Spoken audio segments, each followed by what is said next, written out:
We have been discussing until now two dimensions of personal growth in marriage. They're both based on my book, Like Yourself and Stay Married. Like Yourself and Stay Married. The unlikely key to marriage success. It is an unlikely key because if we focus on ourselves instead of the traditional use of communication skills and negotiation skills and empathy and love, rather we start off with liking yourself, being aware of yourself, conscious of yourself. Then when you are in charge of yourself, when you are in mastery of the self, mastery of your own ego, mastery of your own emotions, then you can put yourself in a place to be able to be emotionally supportive of a husband or a child. That's why it's unlikely. Very few therapists or books talk about the idea of being in control of yourself in marriage. And I believe that's the unlikely key to success in marriage. And that is, first, be master of yourself. Please, first know yourself. What are your strengths? What are your emotional strengths? What are your emotional hot buttons? What are the things you're saying to yourself in your mind? When a child says no to you, then you immediately go back to, oh, I'm being dissed and I'm being put down, just like my mother put me down, and we react angrily. If we're able to control our hot buttons ourselves, and then be able to calm ourselves down, be emotionally silent, calm, present, then we won't react angrily, we won't react instinctively or impulsively to a child or a husband. We will be able to be present for that child, and we can deal with our own stuff later. Now, therapists do this. When I was in therapy school at Johns Hopkins University, part of the requirements was for us to go to therapy. We had to go to therapy, and the first session that we had in terms of counseling therapy and counseling theory was, what are your own hot buttons? What is your own unresolved business? So we had to go to therapy for a year ourselves to be able to find out and to work through our own issues, so that when a client brings an issue about marriage or about child or about parents, instead of me going off in my own head about, yeah, that happens to me, and then I say to the client, oh, what was that again? Because my mind was patching out, was spiraling out of control, because my own hot buttons have not been dealt with or resolved, or even not aware of those issues. I have to be present for a client. I cannot be present for a client if I have not resolved my own hot buttons. They may not have to be perfectly resolved, completely resolved, a totally worked out person as a therapist. But I need to know that when a client brings me an issue and I go, oh, that's an issue for me too, I'm going to make a note of that and deal with that later. At 9 o'clock tonight, I'm going to work that through, sit down, introspect, talk to my therapist about that issue. But right now I can be aware of it, set it aside, and then be present for my child or my husband in the moment. Or in this case, be present for my client in the moment. But if I haven't resolved my own issues, then I'm going to be thinking about my own issues, and my client is sitting there. I'm supposed to be objective and help the client, and yet I'm dealing with my own stuff. So too is it with marriage. If a child or a husband or something happens in the house which brings up an old issue for me, I need to be aware of that issue. This is called self-awareness or consciousness. So if someone hurts me or insults me or criticizes me, and that reminds me of my unfinished business of being criticized by my mother or my father, or someone brings me an issue by talking about being left out or not included in the crowd, and reminds me of my unpopularity as a child. I wasn't chosen for the drama team or the drama queen or the homecoming queen or the football team. And I feel like, oh, I'm going to start dealing with my own issues, and I start feeling in pain. And then when I talk to the child, my response to the child about their being excluded will not be an objective response. It won't be a healthy response. So I need to be in charge of myself. So we've been talking about this issue the past number of sessions, 4 sessions or so, in the beginning. And that's why I'm emphasizing the 7 steps to consciousness. And I invite you to listen to the previous Growing Wife videos online at my YouTube channel. And then once you have an emotional awareness, emotional consciousness of your strengths, your weaknesses, and ability to be present, to talk to yourself, to talk yourself down, breathe, and be present for your husband or your wife, then the past 2 sessions we've been dealing with emotional support, learning the system of being emotionally supportive of a husband or a child. And we said the 3 steps of emotional support are: acknowledge the feeling of the child or husband. Say, that must be sad for you. That must be hard for you. That must be frustrating. You must be really angry. Number 2, I understand why you feel that way. It makes sense. It's okay to feel that way. I feel that way sometimes when I get hurt in the same way. Tell a story from your own life, how that happened. And the 3rd step is just let the child and you together process the feelings by saying nothing. Just sit there and go.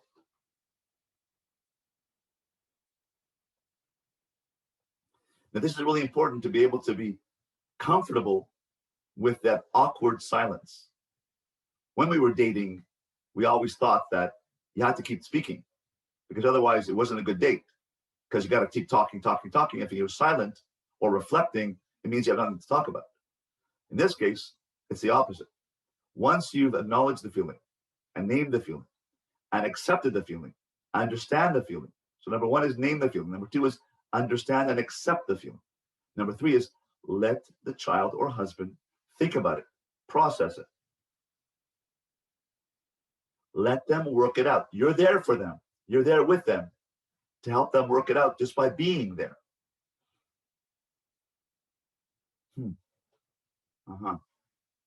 Then they'll go like this. The husband or wife or child will go. They'll let out an audible breath. This means a release of feelings. These negative feelings must be released. Once they're released, then we can move on to negotiation, to mediation, to problem solving, to intellectualizing. But if this part of me is cooking and is in turmoil, I can't think. I can't do both at the same time. I can't emote and think at the same time. So we've talked about these 2 dimensions of being conscious of self, being aware of self, being present, and then being emotionally supportive. Let's open up the floor to our participants to tell us whether you've been able to apply this in the past week or so to real life situations. Has it been helpful? How you've been able to see that being self-aware and being emotionally supportive makes a difference in your relationships with your children or your husband. Anyone have any comments about that idea? So I have 3 examples I could think off the top of my head. The first one is with my 16-year-old daughter. She tends to get emotional, overreacts. And for her, just to say, I hear it, I feel like she needs a little bit more than that. Because I've tried it and she gets frustrated. She needs me to empathize and say, oh my gosh, that is so frustrating. Your sister took your skirt from you.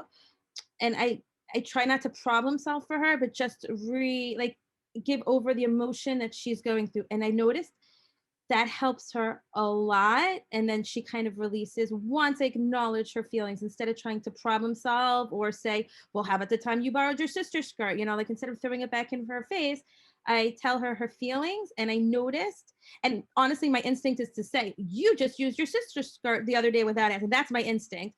But through our training, I'm trying to hold back with her and say, oh, that is so frustrating. And just hearing her and her side.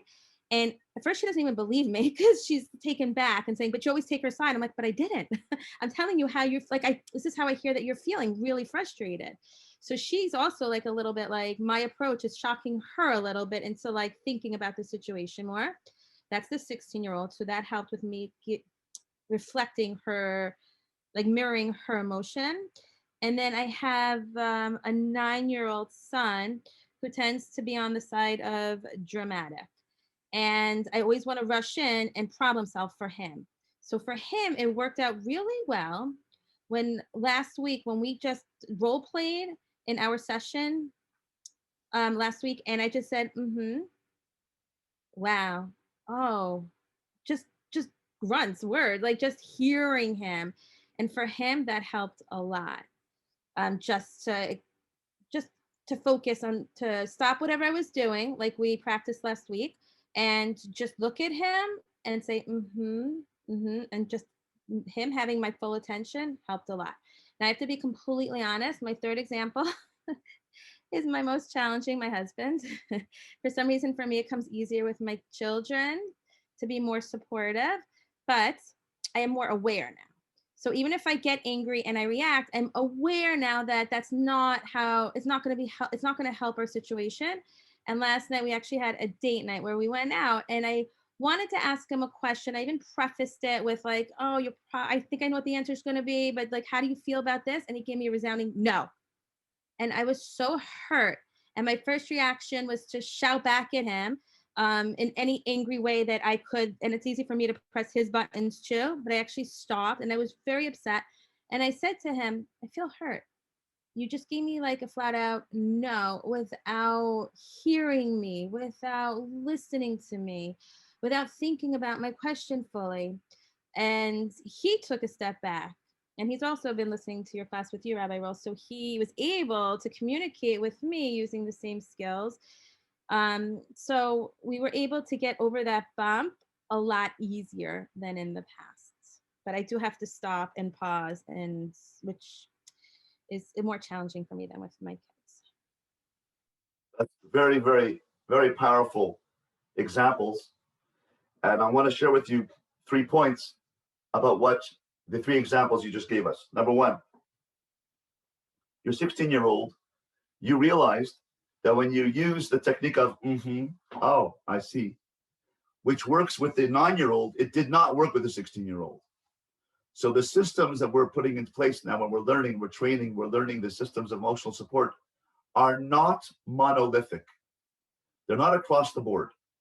You have to tailor make each type of emotional support for each person's personality. That takes a lot of creativity, a lot of thinking, a lot of awareness. So your daughter, who feels perhaps in competition with her sisters and feels like they get a better deal than she does, just saying doesn't sound perhaps as sincere to her as she took your skirt. Well, and that was the telling point, is that she was shocked that you took her side. Shocked. Now, you didn't take her side, you just were empathic. You just said, wow, took your skirt? That's unfair. So you did a brilliant thing. Instead of just saying back to her as you naturally, impulsively, instinctively would say, well, you took her skirt, don't deal with the facts. There was an old television show or a radio program in the 50s and 60s called Dragnet. And there's this hysterical woman telling the police detective what happened in the robbery. And he would say to her, just the facts, ma'am, just the facts.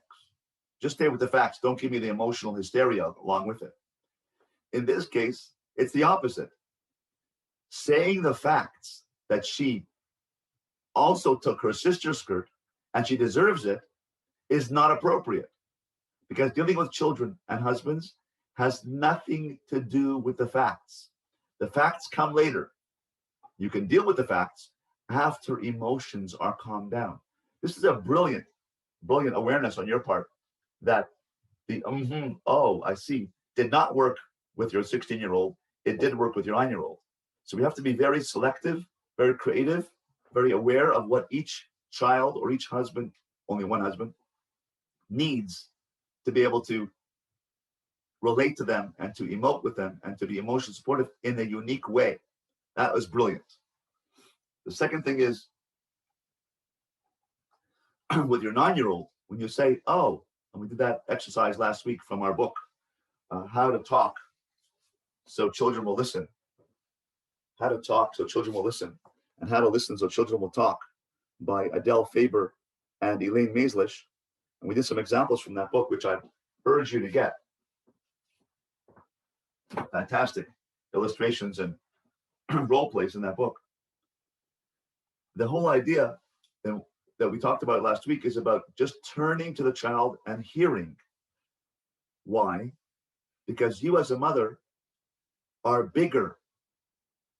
Instead of getting angry at a child for having a tantrum or being upset, stay here, stay back here, stay in your own self, and absorb the pain.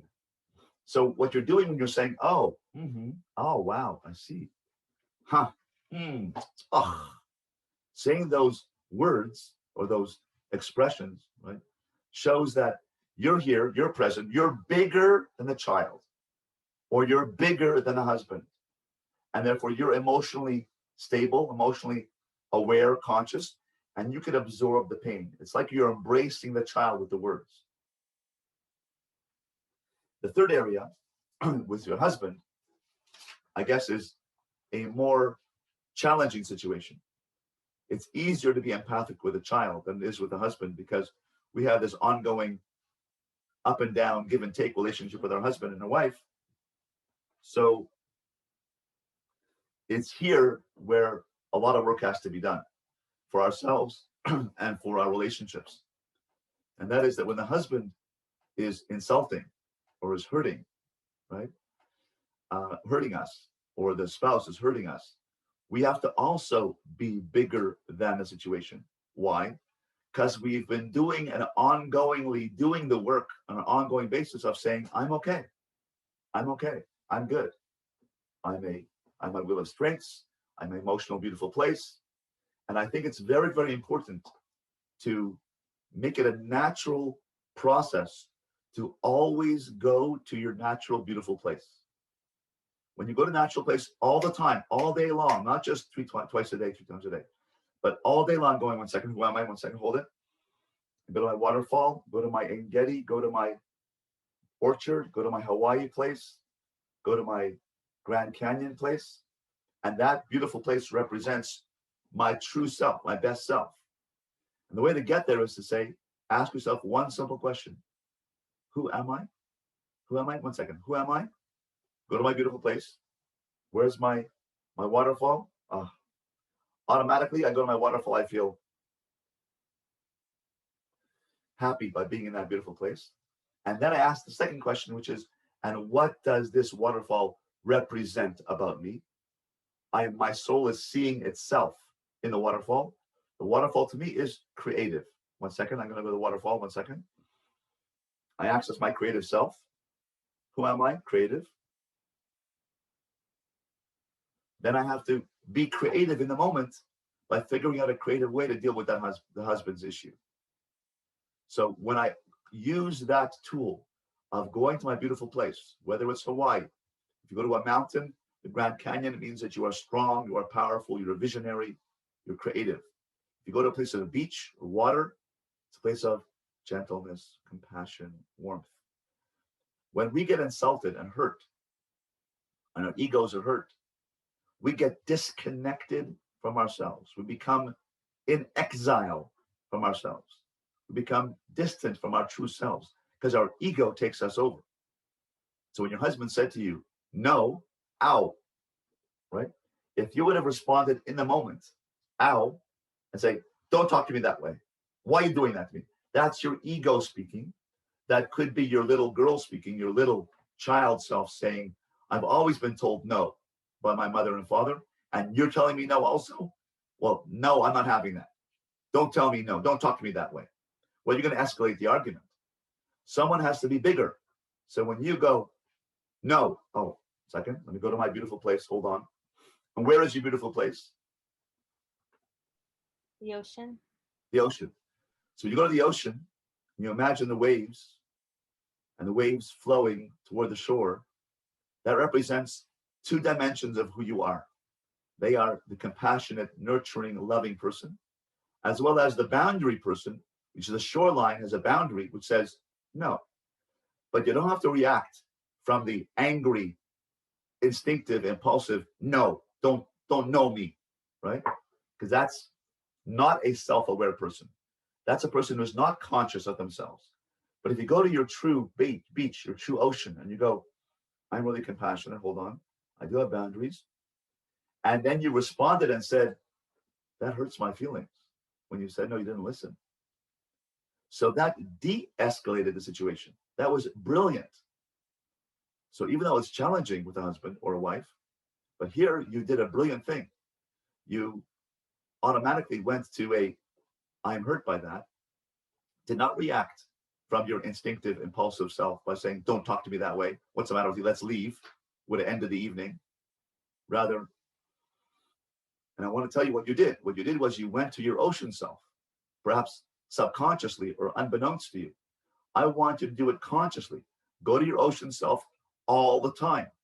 Dealing with children, dealing with husband, dealing with carpools, dealing with friends, dealing with parents in your business, dealing with people in work, colleagues. Just 1 second, who am I? And operate from that place. That's the real you.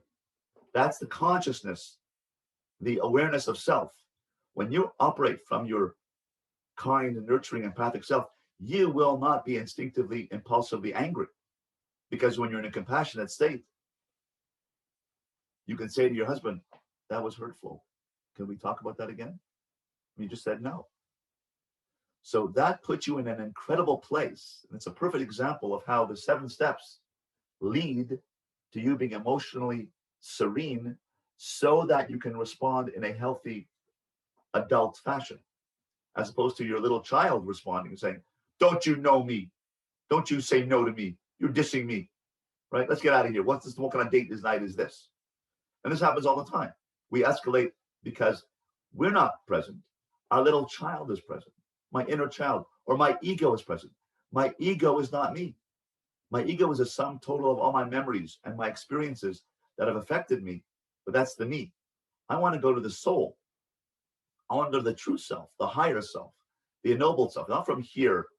If I stay here in my emotions, which drive me down into my body gravity, and I go, yeah, don't you say no to me.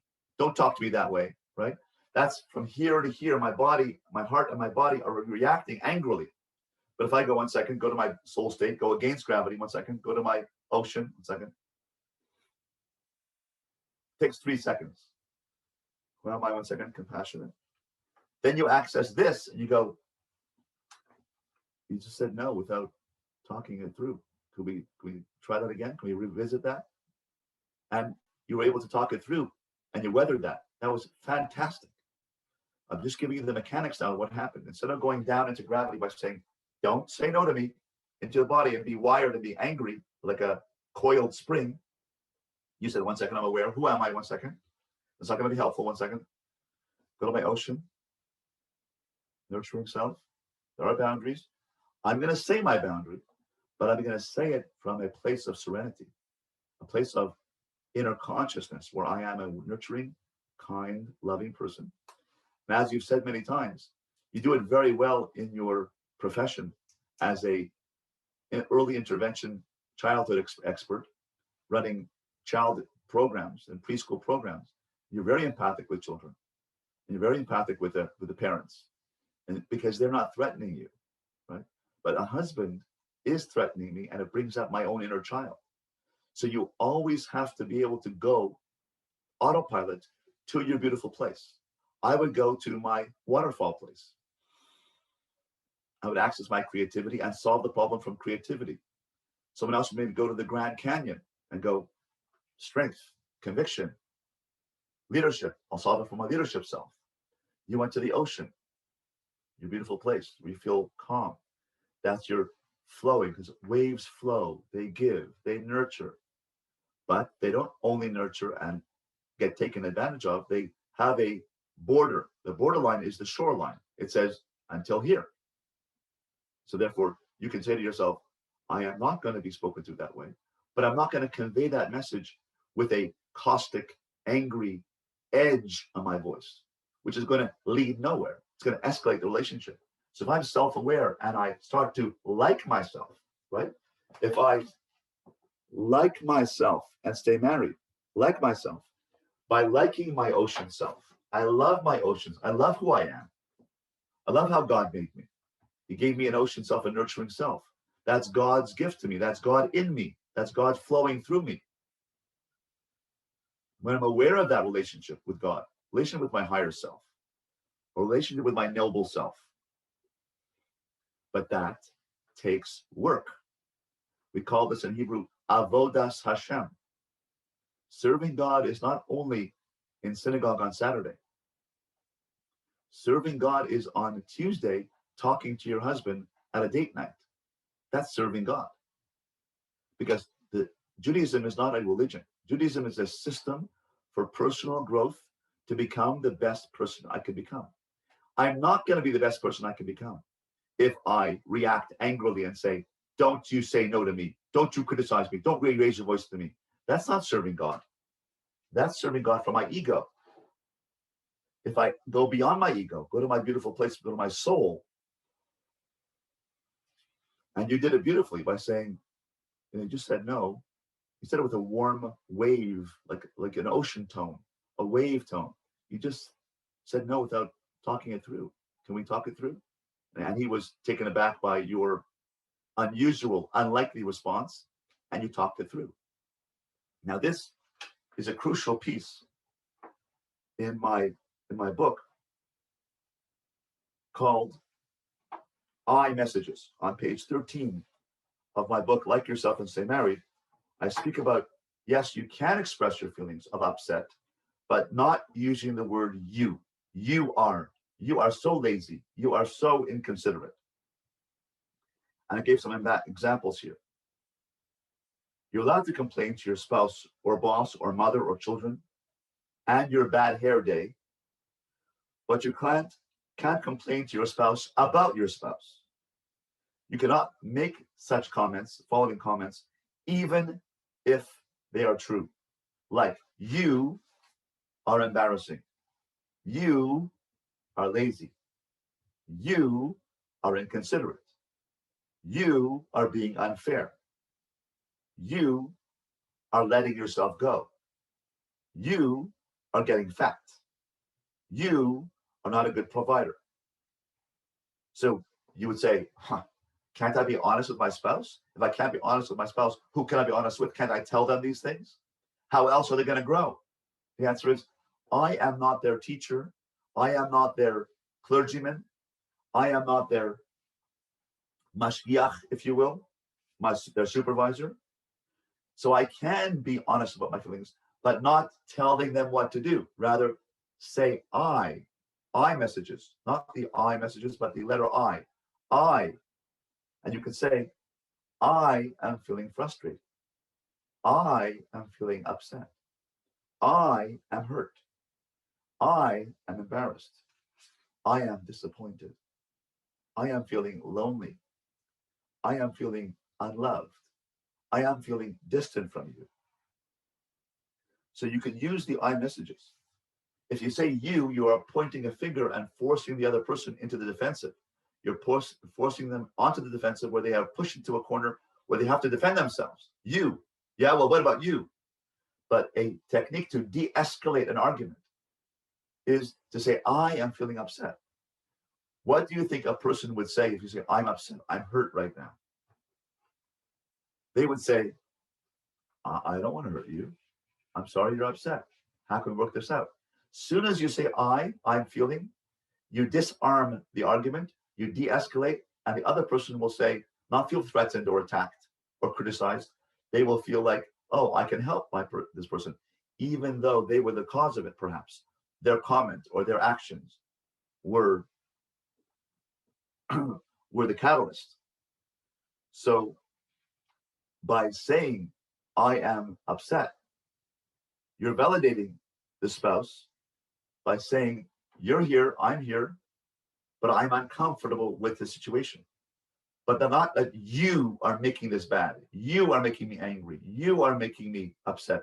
You are putting me down. Instead of saying you, say I. And I want you to try that this week. This can be a very, very important dimension. So when we feel good about ourselves, we're not going to say, oh, I'm distant. I'm going to be angry and insult and criticize and raise my voice back. Rather, I go to my soul state, my ocean self, or my waterfall self or my mountain self and say, that hurts. So I say to my spouse, I'm feeling a bit distant right now. I'm feeling a bit hurt right now. Then you refrain from criticizing, which is crucial. Zero criticism. Just say I. And this then is able to keep the calm in the home and to create a positive atmosphere in the home. So I messages are able to de-escalate and calm down a situation. It allows the spouse to feel safe and secure and not attacked, because it's very difficult when we feel attacked to be supportive of our husband or child. And so too with ourselves. If we learn this technique, a very deep technique, then we're not going to attack our husband or our child. Rather, I am feeling disappointed right now. And they don't want to see you disappointed. So they'll come toward you. But if you say you, you're pushing them away. You're pushing them into a corner where they're forced to defend themselves. So these digs or these pot shots or this negativity is not going to help. So we're talking here about the term love. Love in the home is a nice word, but I think we have to understand the definition of love. The definition of love is emotional security, emotional safety.